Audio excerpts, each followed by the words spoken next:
నరరూపిగా ధరకే తెచ్చిన రోజు ఈ రోజు.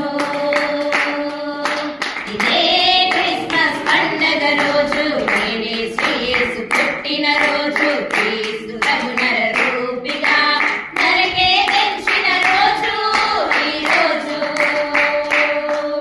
ఆనందమే ఆశ్చర్యమే రక్షకుని శరణము.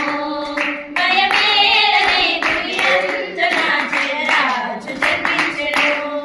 భయమేలనే భువియందున జయరాజు జన్మించెను. ఇదే క్రిస్మస్ పండగ రోజు, నేడే యేసు పుట్టిన రోజు. క్రీస్తు ప్రభు నరరూపిగా